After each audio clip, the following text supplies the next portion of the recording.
একটা সময় ছিল জীবনকে অনেক বেশি সহজ মনে করতাম, জীবনকে অনেক বেশি রঙিন মনে করতাম। এখন আর সেটা মনে হয় না। মনে হয় জীবনটা অনেক কঠিন। সময়ের পরিবর্তনের সাথে সাথে মানুষের জীবনেও অনেক পরিবর্তন আসে। কিছু রাস্তা তোমাকে একাই যেতে হবে। না থাকবে তোমার পরিবার, না থাকবে তোমার বন্ধু, শুধু থাকবে তুমি আর তোমার ছায়া। তারপরও মানুষ একা চলতে পারে না। প্রয়োজন বিশ্বস্ত একটা হাত, যাকে তুমি তোমার বিপদে পেয়েছো। জীবনে চলার পথে হোঁচট খাওয়াটা অনেক প্রয়োজন। আর না হলে তুমি বুঝতেই পারবে না কে তোমার আপন আর কে তোমার পর।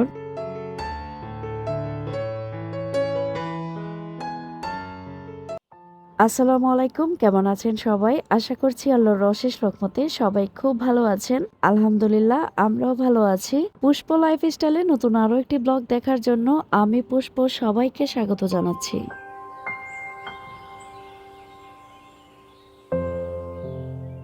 বেশ কিছুদিন পর নতুন আরো একটি ভিডিও নিয়ে আসার সময় সুযোগ হলো।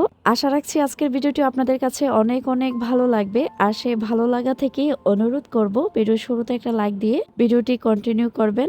আর ভিডিও দেখতে দেখতে যদি ভিডিওর কোনো অংশ একটু হলেও ভালো লেগে যায়, তাহলে অবশ্যই চ্যানেলটি সাবস্ক্রাইব করে পাশে থাকা বেল আইকনটি ক্লিক করে দিবেন, যাতে করে আমি কোনো নতুন ভিডিও আপলোড করলে সাথে সাথে আপনার কাছে নোটিফিকেশন চলে যায় আর আপনি আপনার সময় সুযোগ করে আমার ভিডিওটা দেখে নিতে পারেন। শীত আসে না কেন, এবার মনে হয় বেশি একটা শীত পড়বে না। কে কে আমার মতো এগুলো ভেবেছেন? যেটা ভেবেছি তার উল্টোটাই হয়েছে। শীত আসবে না কেন, শীত এসেছে, তার 14 গোষ্ঠী নিয়ে এসেছে। শুরুতেই এই অবস্থা, যখন সামনে শীত বাড়বে তখন যে কি অবস্থা হয় আল্লাহ জানে। আমি কিন্তু অসুস্থ, আমার কথা শুনে আপনারা বুঝতে পারছেন। দুটা নাক বন্ধ, কথা বলতে পারি না। আর শীতের কারণে প্রচন্ড মাথা ব্যথা করে। রাতটা যেমন তেমন, সকালবেলা ইচ্ছে করে না কম্বলের নিচ থেকে বের হয়ে সংসারের কাজগুলোকে হাত দিই। ইচ্ছে করে সারাদিন কম্বলের নিচে শুয়ে থাকি। আমাদের ডিউটিটা হচ্ছে কড়া ডিউটি। সপ্তাহে 7 দিন 24 ঘন্টা, কোনো ছুটি নেই, হোক গরম বা শীত। ঘুম থেকে যদি আধা ঘন্টা লেট করে উঠি, তাহলে দেখা যায় খাবার খেতে খেতে আসরের আজান দিয়ে দেয়। কাজের তো আসলে কমতি নেই। গরমের দিন হলে দিনটা একটু বড় থাকে, কাজগুলো একটু ধীরে সুস্থে করা যায়। ছোট দিন হওয়াতে কাজের চাপটাও বেড়ে যায়। সকালের একটা পর্ব শেষ করেছি, যেমন বাচ্চাদের নাস্তা খাওয়ানো, নিজে নাস্তা খাওয়া। সেই সাথে 3টা বেডরুম আমি অফ ক্যামেরায় গুছিয়ে এসেছি। এখন আমার বেডরুমে চলে এসেছি। এসে বিছানার চাদরটা তুলে একটা বিছানার চাদর বিছিয়ে দিলাম। সেই সাথে রুমের যে ফার্নিচার গুলো আছে সেগুলো পরিষ্কার করে ফেলবো। এত পরিমাণ ধুলাবালু আসে, চারপাশে কনস্ট্রাকশনের কাজও চলে। ধুলাবালু পরিষ্কার করতে করতে মাঝে মধ্যে দিশেহারা হয়ে যায়, কত মোছা যায়। একদিন যদি ফার্নিচার পরিষ্কার না করি, তখনই মনে হয় ফার্নিচারের উপরে ধুলার আস্তরণ পড়ে থাকে। এখন আমি ড্রেসিং টেবিলের উপরে যে কসমেটিক্স গুলো রাখি, সেগুলো একটু পরিষ্কার করে সুন্দর করে গুছিয়ে রেখে দিচ্ছি। আয়েশা না হলো সারাদিনে 4 থেকে 5 বার এই কসমেটিক্স গুলো নিয়ে খেলাধুলা করে। সে কি করে, কসমেটিক্সের যে মাথাগুলো আছে সেগুলোর মধ্যে কাপড়ের ক্লিপ লাগায়, ক্লিপ লাগিয়ে লাগিয়ে খেলে। আমি যদি সেটা গুছিয়েও রাখি, সে এসে আবার এটা এলোমেলো করে। আমি আর মানা করি না, ছোট মানুষ, খেলে যদি শান্তি পায় শান্তি পাক। কয়দিন ধরে আয়েশার মনটা খুব খারাপ, তার বাবা আসে না কেন। সারাদিনে না হলো 20 থেকে 30 বার জিজ্ঞেস করে, বাবা তুমি আসো না কেন? ফোন দিলে একই কথা, বাবা কখন আসবে, সেজন্য অস্থির হয়ে থাকে। মেয়েরা যে বাবাকে কতটা ভালোবাসে আমি আমার মেয়েকে না দেখলে বুঝতেই পারতাম না। সে ডাইরেক্ট আমাকে বলে, আমি তোমাকে ভালোবাসি না, আমি আমার বাবাকে ভালোবাসি। আরো একটা কথা বলে, ছেলেরা হচ্ছে মায়ের আর মেয়ে হচ্ছে বাবার। তোমার 3 ছেলে আর আমি হলাম বাবার মেয়ে। দেখতে ছোট কিন্তু এত পাকনা পাকনা কথা বলে, আমরা মনে হয় 10-15 বছর বয়সে এসব কথা বলতে পারিনি। আর এখনকার বাচ্চারা মাশাল্লাহ এত সুন্দর সুন্দর কথা বলতে পারে। মাঝে মধ্যে যখন কাজকর্ম করে অনেক বেশি খারাপ লাগে, বা ওরা যখন আমাকে বিরক্ত করে, ছেলেদের সাথে কিন্তু রাগ দেখাতে পারি, দমক দিতে পারি। মেয়ের বেলা উল্টোটা। ধরেন সে খাবার খেলো না, আমি একটু রাগ দেখালাম যে তুমি খাবার খাচ্ছ না কেন। কেন রাগ দেখালাম, তাকে 10 বার সরি বলতে হবে। মানে মুখ বার করে বসে থাকবে। আরো পায়ে ধরতে ধরতে অবস্থা খারাপ। মানে মুড ভালো করার জন্য আমার আরো আধা ঘন্টা সময় নষ্ট হয়। সেজন্যই বলে মেয়েরা হচ্ছে বাবার রাজকন্যা। আমার বুড়ির মতো কার কার ঘরে এরকম একটা বুড়ি আছে, যাদেরকে সেবা যত্ন করতে করতে সারাদিন পার হয়ে যায়? অবশ্যই কমেন্টে লিখবেন। শারমিন আক্তার আইডি থেকে আপু লিখেছেন, আসসালামু আলাইকুম আপু, আমার মেয়ে তোমার মেয়েকে হাই বলে দিয়েছে। আমার মেয়ে বারে বারে বলতেছে তোমার মেয়ে আমার ফাতেমাকে কিছু বইলা দেওয়ার জন্য ভিডিওতে। ওর সাথে কথা বলার জন্য বারবার ভিডিওটা টাইনা টাইনা দেখছে। ফাতেমার উদ্দেশ্যে কিছু বলে দিও ভিডিওতে। মাশাল্লাহ, ফাতেমা খুব সুন্দর নাম। ফাতেমা, তোমার জন্য অনেক অনেক দুয়ার ভালোবাসা থাকবে। আয়েশার কাছে অবশ্যই আমি তোমার কথা বলবো।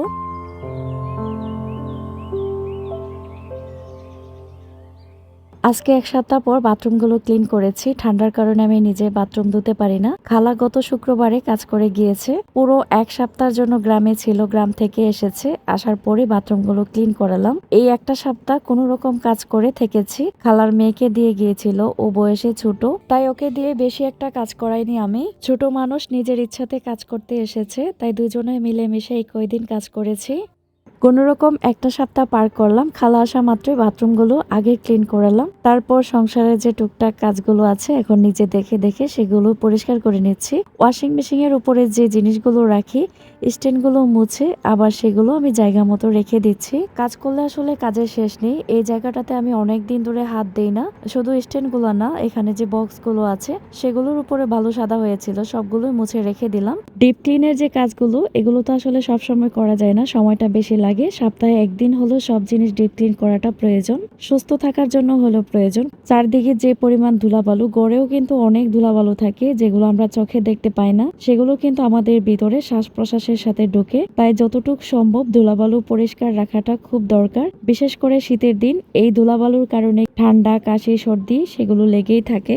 ঘর গোছানোর কাজ মোটামুটি শেষ। ছেলেদেরকেও গোসলের পানি একে একে দিয়ে দিলাম। গরম পানি ছাড়া তো গোসল করা যায় না, আর গরম পানিটাও বেশি লাগে। 1 কেটেল পানি দিলে হয় না, ওদেরকে 2 কেটেল পানি দিতে হয়, কারণ টাঙ্কির পানি অনেক বেশি ঠান্ডা থাকে। অল্প একটু গরম পানি দিলে দেখা যায় ঠান্ডা পানি সেটা কভার করে ফেলে। ওদেরকে গোসল করে বললাম তোমরা নামাজ পড়ে ফেলো, আর আমি মেয়েকে গোসল করিয়ে দিলাম। 3 ছেলেকে গোসল করিয়ে দেওয়ার মতো সময় থাকে না, একা হাতে যেহেতু সংসারের সব কাজ করি, ঘর গোছানো, রান্না বান্না, তা মেয়েকে তো অবশ্যই সময় করে গোসল করিয়ে দেই। ওকে খাওয়াতে না হলেও আমার আধা ঘন্টা সময় লাগে। ওকে গোসল আর খাওয়া 1 ঘন্টা সময় আমাকে দিতেই হয় দুপুর বেলা। রান্না করে যাওয়ার আগে আয়েশাকে গোসলটা করিয়ে ফেললাম, কারণ ঘর গোছালাম, সময় লেগেছে। যদি রান্নাঘরে চলে যায় ওর গোসলটা হয়তো দেরি হয়ে যাবে। শীতের দিন যত তাড়াতাড়ি গোসলটা করিয়ে নেওয়া যায় ততই ভালো। চলুন আপনাদের সাথে নিয়ে একটা পার্সেল আনপ্যাক করি। তৃতীয়বারের মতো আয়েশার জন্য তেল অর্ডার করলাম। শুধু যে আয়েশা ব্যবহার করে তা না, আমরা ঘরে সবাই ব্যবহার করি, আমিও ব্যবহার করি। আলহামদুলিল্লাহ, আয়েশাকে যেহেতু তেলটা কন্টিনিউ ব্যবহার করছি, অনেক ভালো একটা রেজাল্ট পেয়েছি। আয়েশার মাথার চুলগুলো ঘন হয়েছে, গুঁড়া দিয়ে দেখলাম নতুন নতুন চুল উঠতেছে। এটা আমার কাছে অনেক বেশি ভালো লেগেছে।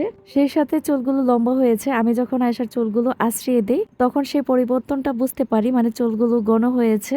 ভালো একটা রেজাল্ট পেতে গেলে কিন্তু অবশ্যই ধৈর্য সহকারে ইউজ করা প্রয়োজন। আমি মনে হয় 4 মাস ধরে এই তেলটা ব্যবহার করছি। আলহামদুলিল্লাহ, ছোট বড় সবাই এই তেলটা ব্যবহার করতে পারবেন। আশা করি যাদের মাথায় চুল পড়ার সমস্যা বা চুলের যত সমস্যা আছে, এটা ব্যবহার করলে অবশ্যই সমাধান পাবেন।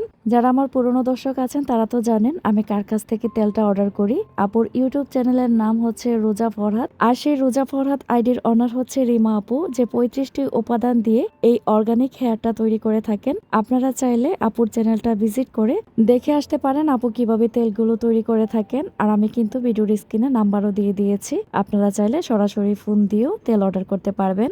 এবার আমি 2টা তেল অর্ডার করেছি, একটা হচ্ছে আমার জন্য আর একটা হচ্ছে আমার ননদের মেয়ের জন্য। বলেছিলাম আয়েশার চুলগুলো মাশাআল্লাহ অনেক সুন্দর হয়েছে, সেজন্য বললো ঠিক আছে আমাদের জন্য একটা নিয়ে আসেন, তাই 2টা একসাথে অর্ডার করে ফেললাম।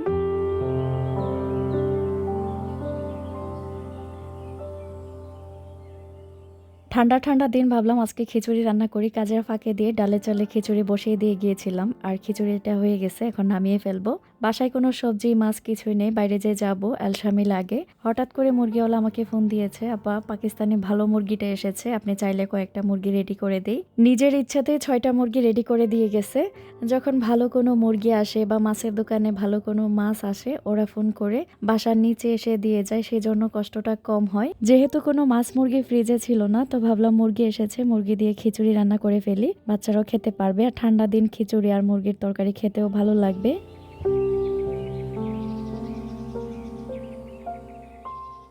এখন একটা কমেন্ট পড়ছি, মাহফুজুল ইসলাম আইডি থেকে আপু লিখেছেন, আপু কখনো যদি কোনো ভিডিওতে আমার কমেন্ট পড়েন আমি অনেক খুশি হব। আপনাদের কয়েকটা আপুর ভিডিও আমি রেগুলার দেখি, কিন্তু ভিডিও দেখতে দেখতে কমেন্ট করতে ভুলে যাই, কিন্তু সত্যি আপনার কাজগুলো দেখে অনুপ্রাণিত হই, আরো অনেক দূর এগিয়ে যান। অনেক ধন্যবাদ জানাচ্ছি আপু। লাইফ অফ রাবি আইডি থেকে আপু লিখেছেন, ফার্স্ট টাইম তোমার ভিডিও দেখলাম আপু, খুব ভালো লাগলো, অনেক সুন্দর ভিডিও। কমেন্টটা পড়বে কিনা জানি না, পড়লে ভিডিওতে আমার নামটা নিও। অসংখ্য ধন্যবাদ জানাচ্ছি আপু কমেন্ট করার জন্য।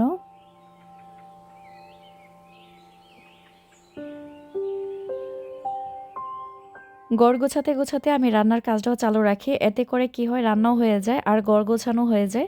এই যে দেখুন আমি খিচুড়ি রান্না করে ফেলেছি। এরই ফাঁকে আমি এখন মুরগিটাও বসিয়ে দিব। তারপরে টুকটাক যে কাজগুলো আছে সেগুলো আমি গুছিয়ে ফেলবো। তাতে করে সময়টাও বাঁচে, নিজেকে একটু সময় দেওয়া যায়। প্রতিদিন ঘুরে ফিরে আমরা একই কাজ করি, মাঝে মধ্যে কাজগুলো করতে অনেক বিরক্ত লাগে, আবার নিজেকে বোঝাই বিরক্ততা এনেও লাভ নেই, কারণ একই কাজ সব সময় করতে হবে। আমি যদি বিরক্ততা আনি তাহলে দেখা যাবে সব এলোমেলো অগোছালো পড়ে থাকবে। যতক্ষণ না পর্যন্ত আমি এগুলো গুছাই আমার নিজের কাছে অশান্তি লাগে। গোছানোর পরে আমি রিল্যাক্সে বসতে পারি বা নিজের মনের ভিতরে একটা আলাদা শান্তি পাই। মুরগির মাংসটা হাতে মাখিয়ে বসিয়ে দিচ্ছি। আজকে নতুন আলু দিয়ে মুরগিটা রান্না করব। আমার কাছে মনে হয় গরুর মাংস বা মুরগির মাংস যাই রান্না করি হাতে মাখিয়ে রান্না করলে বেশি ভালো লাগে খেতে। সব সময় আমি এভাবেই রান্না করি। যা যা মশলা দেওয়া দরকার সব দিয়ে দিয়েছি, এখন মাখিয়ে বসিয়ে দিব। নাস্তা খাওয়ার পর থেকে 2টা-2:30টা পর্যন্ত আমি একদম লাগাতার কাজ করতে থাকি, একটু সময়ের জন্য বসি না।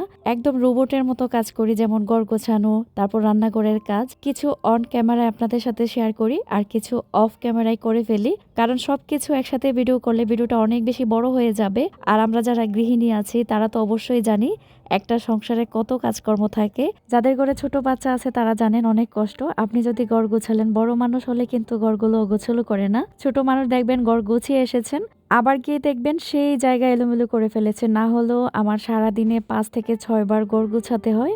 কাজগুলো করতে থাকি আর ঘড়ির কাঁটার দিকে তাকাতে থাকি যে আমি নির্দিষ্ট সময়ের মধ্যে কাজগুলো করতে পারবো কিনা।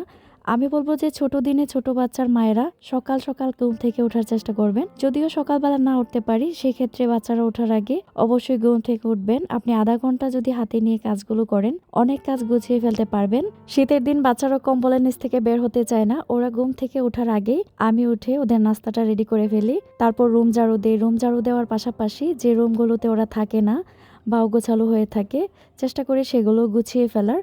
তারপর ওরা ওঠার পর ওদের যে বিছনাগুলো থাকে সেগুলো আমি গুছাই, তারপর রান্না করে আসি। এতে করে কি হয়, আমার কাজের চাপটাও কম থাকে। আর যেদিন ভিডিও করি সেদিন কিন্তু অনেক সময় লাগে। যে কাজ 1 ঘন্টার মধ্যে শেষ করতে পারি সেখানে কিন্তু আধা ঘন্টা 1 ঘন্টা সময় বেশি লাগে।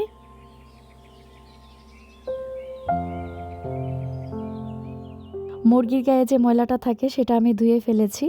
তারপর 2টা বক্সে করে একটার মধ্যে লেগ পিস রাখলাম আর একটার মধ্যে আমি বুকের যে পিসগুলো আছে সেগুলো রেখে দিলাম। মুরগি রাখতে গিয়ে দেখলাম ওয়ান টাইম যে বক্সগুলো সেগুলো নেই, তো আপাতত এখন 2টা বক্সের মধ্যেই রাখলাম। এরই ফাঁকে আমার মুরগিটা খুব সুন্দরভাবে কষানো হয়ে গেছে। এখন গরম পানি দেব। খিচুড়ির সাথে একটু ঝোল ঝোল না হলে খেতে ভালো লাগবে না, যেহেতু নতুন আলু দিয়েছি। সেই জন্য একটু ঝোল রেখে রান্না করব, মাখা মাখা টাইপের রাখবো। বাচ্চাদের যখন স্কুল খোলা ছিল তখন মনে হতো না, এখন অনেক বেশি ব্যস্ত, নিয়মিত ভিডিও দিতে পারি না।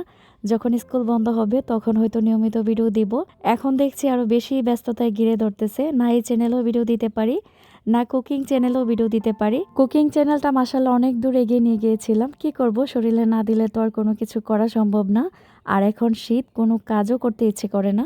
আমার রান্না বান্না মোটামুটি শেষ। তারপর রান্নাঘরের যে টুকটাক কাজগুলো ছিল সেগুলো করে ফেলেছি। আর এই যে আমার ছেলেরা সবাই গোসল করে নামাজ পড়ে বসে আছে, ওদেরকে আমি এখন খাবার দিব।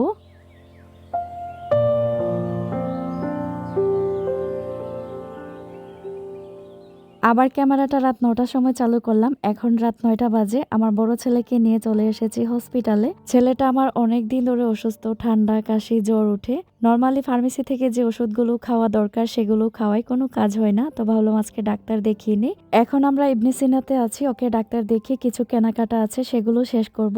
বাচ্চাদের জন্য শীতের কিছু কেনাকাটা করব। একদিনে সব কেনাকাটা করা যায় না, কিছুদিন আগে ওদের জন্য কিছু কেনাকাটা করেছিলাম। ডাক্তার দেখাতে একদমই সময় লাগেনি, গেলাম আর ডাক্তার দেখিয়ে ফেললাম। মার্কেটও প্রায় বন্ধ হওয়ার অবস্থায় ছিল, খুব তাড়াহুড়োর মধ্যে কেনাকাটাগুলো শেষ করেছি। আর বাচ্চাদের বাইরে নিয়ে গেলে যা হয় আর কি, বাইরে নিয়ে গেলে খাবার না খাওয়ালে মন বার হয়ে যায়। ওকে চিকেন আর নান রুটি খাওয়ালাম, আর বাসায় যারা আছে তাদের জন্য চিকেন নিয়ে নিলাম। আর এখন কি কি কেনাকাটা করেছি চলুন সেগুলোই শেয়ার করি। শীতের জন্য অনেকগুলো মোজা কিনেছি। এগুলো হচ্ছে এক্সপোর্ট কোয়ালিটির মোজা। মোজাগুলো অনেক মোটা মোটা, জোড়া 50 টাকা পড়েছে। এখানে মনে হয় 10-12 জোড়ার মতো মোজা কিনেছি। সবার জন্য কিনেছি। এই মোজাগুলো কিনেছি আমার হাজব্যান্ডের জন্য, যদি দেশে আসে অবশ্যই সে এগুলো পরবে।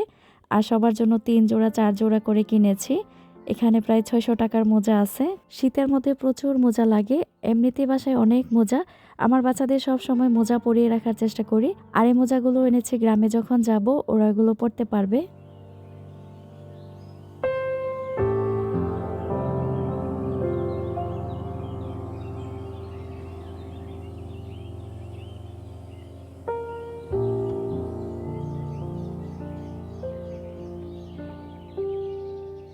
আর এখানে আসার জন্য ৩টা জামা কিনেছি। 2টা জামা আমার এত বেশি ভালো লাগছে, এগুলো নিয়মিত বাসায় পরতে পারবে।